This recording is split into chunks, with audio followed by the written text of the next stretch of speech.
各位觀眾朋友，大家好，歡迎再次返嚟粵言道破。今日我要同大家講一個非常之震撼，甚至可以話係標誌住一個時代終結嘅重磅話題。如果你一直有留意開中國內地嘅電影市場，或者對華語電影有少少認識，你一定聽過佢個名。冇錯，佢就係馮小剛。喺我哋正式開始之前，我想請大家先回想一下，你心目中嘅馮小剛係一個咩人？係嗰個拍出甲方乙方、天下無賊、非誠勿擾、一手開創中國賀歲片先河嘅喜劇大師，定係嗰個喺發佈會上意氣風發，甚至指住記者同觀眾痛罵嘅小鋼炮？無論你鍾唔鍾意佢，你都無可否認，過去嘅幾十年，佢絕對係中國影壇呼風喚雨嘅大佬級人物。但係去到今時今日，即係2026年，呢位曾經嘅王者面臨緊佢職業生涯，甚至係人生中最大嘅一次滑鐵盧。呢場風暴唔單止揭開咗中國影視圈最瘋狂、最醜陋嘅亂象，更加印證咗一句老說話：天道好還，因果報應，有時真係比你想象中更加驚人。故事嘅導火線要由2026年嘅端午節檔期講起。喺呢個原本應該係各大電影公司兵家必爭之地嘅黃金檔期，馮小剛帶住佢籌備咗超過30年，心心念念嘅諜戰大片《作特務強勢回歸》。呢部戲嘅來頭真係唔惹少，改編自1992年出版嘅經典小說《無悔追蹤》，故事橫跨1949年到1988年，足足40年嘅時代變遷。演員陣容更加係頂級配置，嚟咗實力派男星雷佳音同埋極具票房號召力嘅男神胡歌領銜主演。馮小剛自己都對呢部戲寄予厚望，佢覺得中國電影缺席咗呢個題材好耐，佢要用呢部戲去喚醒觀眾對父輩、祖輩嗰個時代嘅記憶。按道理講，大導演加頂流演員，再加埋一個充滿年代感嘅厚重題材，呢部戲喺開播之前，業界一致睇好佢會成為2026年暑期檔前夕嘅超級黑馬。但係現實往往比電影情節更加魔幻。電影喺6月19號正式公映之後，票房可以用慘不忍睹4個字嚟形容。上映頭4日，票房竟然得嗰區6680萬人民幣，喺一個動輒票房過10億、幾十億嘅中國電影市場入面，呢個成績對於一個頂級大導演嚟講，簡直係一種恥辱。最諷刺嘅係，同期有一部全素人出演、製作成本得1400萬嘅低成本電影《給阿默的情書》，竟然狂收超過18億票房，將馮小剛嘅大製作駁喺地下摩擦。點解會搞成咁？點解一個曾經最懂得迎合大眾口味嘅導演，去到2026年，當佢已經68歲嘅時候，會完全被市場拋棄？呢個絕對唔係偶然，亦都唔係單純因為一套戲拍得唔好睇咁簡單。呢次票房嘅大雪崩，其實係多年以嚟中國影視圈種種瘋狂亂象累積落嚟嘅一個大爆發，亦都係馮小剛個人種下嘅因果，終於去到結果嘅時候。首先，我哋要睇清而家中國影視圈嘅瘋狂亂象。過去嘅10幾20年，中國電影市場被資本嚴重綁架。資本嘅邏輯好簡單，大 IP 加流量明星，再加一個有知名度嘅導演，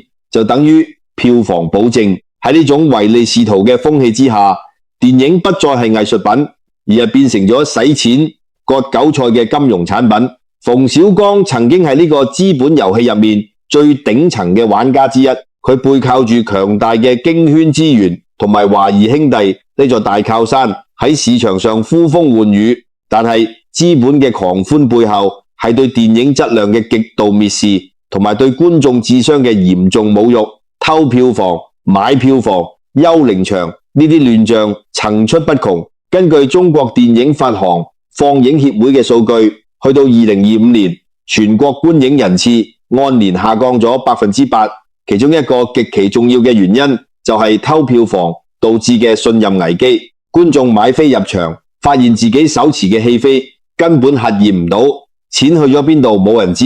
當一個市場連最基本嘅信任都失去咗，觀眾憑咩要繼續為你買單？馮小剛自己早前都曾經公開批評過偷票房嘅行為，話會導致優質影片無法獲得合理回報，最終市場會被爛片充斥。但佢可能冇諗過，當成個行業嘅信用破產嘅時候，佢自己亦都無法獨善其身。雪崩嘅時候，冇一片雪花係無辜嘅。更加驚人嘅因果，源自於馮小剛對待觀眾嘅態度。大家一定仲記得佢曾經講過一句震驚全網嘅金句：中國垃圾電影多，是因為有垃圾觀眾。呢句話喺當年引起咗軒然大波。作為一個創作者，佢將自己作品質素參差、市場爛片充斥嘅責任，完全推卸俾買飛入場支持中國電影嘅衣食父母。呢種高高在上、自以為是嘅傲慢，深深咁刺痛咗無數觀眾嘅心。佢當時覺得自己係真理嘅掌握者，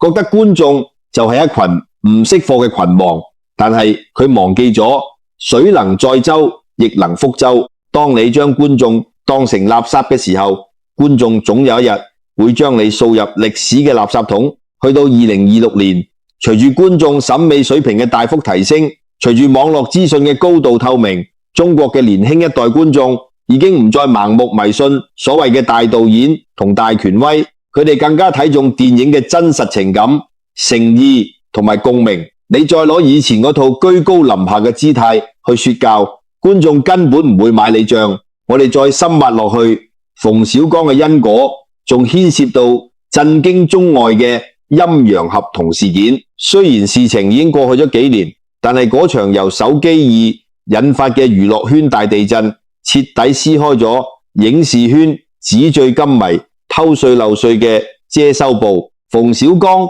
作為核心人物之一，雖然最終表面上平穩着陸，但係佢嘅公眾形象已經徹底破產。老百姓睇清咗呢啲所謂嘅藝術家背後，原來牽涉住咁多見唔得光嘅利益輸送同資本勾結。由嗰刻開始，馮小剛身上嘅光環已經退去，剩下嘅只係一個充滿爭議嘅資本代言人。近年嚟，關於佢嘅負面新聞一直冇停過。去到2023年，當時已經65歲嘅佢，甚至被網傳病情惡化，放棄治療，搞到要拍片親自闢謠，解釋自己一直患有白癜風，將呢個病講成係自己成功嘅劫數。呢啲真真假假嘅新聞，其實都反映咗大眾對佢嘅一種複雜心態，既有人關注，亦有好多人等睇戲。佢嘅一舉一動已經好難再令觀眾產生純粹嘅藝術期待，反而更多係一種八卦式嘅食花生心態。今次捉特務嘅慘敗，正正係種種因果交織嘅必然結果。馮小剛企圖用一個橫跨幾十年嘅宏大歷史題材嚟挽回聲譽，證明自己依然係一個有深度嘅大導演。但係時代已經變咗，佢鏡頭下嘅嗰種大院子弟情懷，嗰種京圈特有嘅幽默同埋高高在上嘅視覺，對於2026年面對住巨大生活壓力、面臨緊內卷同躺平掙扎嘅年輕人嚟講，實在太過遙遠、太過離地。電影入面，雷佳音同胡歌嘅對手戲雖然精彩，但係劇本所傳達嘅價值觀同埋歷史觀已經無法引起當下觀眾嘅共鳴。觀眾唔想再聽一個傲慢嘅老頭子喺度緬懷佢嘅光輝歲月，講述一啲已經同現代社會脫節嘅陳年舊事。相反，點解給默默的情書可以大賣？因為佢真誠，因為佢觸及咗普通人內心最柔軟嘅親情，因為佢冇嗰陣令人反感嘅爹味同埋說教味。中國影視圈嘅瘋狂亂象，去到2026年嘅今日，似乎終於迎來咗一個清算嘅時刻。國家政策嘅持續收緊，對天價片酬、資本無序擴張嘅嚴厲打擊，加上觀眾用腳投票嘅覺醒，令到過去嗰種靠忽悠、靠炒作、靠壟斷排片就可以賺大錢嘅模式徹底行唔通。馮小剛出大事，其實並唔係佢一個小區被查封，或者佢個人破產咁表面，佢嘅大事係一個屬於馮小剛嘅電影時代嘅徹底終結，係一個權力結構嘅瓦解。呢個因果比好多人想象中更加驚人，因為佢話俾我哋知，無論你曾經幾輝煌，無論你背後嘅資本幾龐大，當你失去咗對藝術嘅敬畏之心，失去咗對觀眾嘅尊重，你最終都會被時代無情咁拋棄。呢個瘋狂嘅影視圈正在經歷陣痛，但亦都正在重生。舊嘅神話破滅，先至會有新嘅生機湧現。我哋期待見到更多有誠意、有才華、識得尊重觀眾嘅年輕電影人崛起。至於馮小剛，佢嘅成敗得失已經成為咗中國電影史上一段充滿警示意味嘅教科書案例。各位觀眾，你哋點睇馮小剛今次嘅滑鐵盧？你哋覺得中國電影而家最大嘅問題係乜嘢？歡迎喺下面留言區同我分享你哋嘅睇法。如果你鍾意今日嘅影片，請你一定要俾個 like， 訂閱我嘅頻道，同埋將呢條片分享俾你嘅朋友。你哋嘅支持係我繼續做落去嘅最大動力。我哋下期影片再同大家深度剖析更多娛樂圈同社會嘅熱點話題。再見。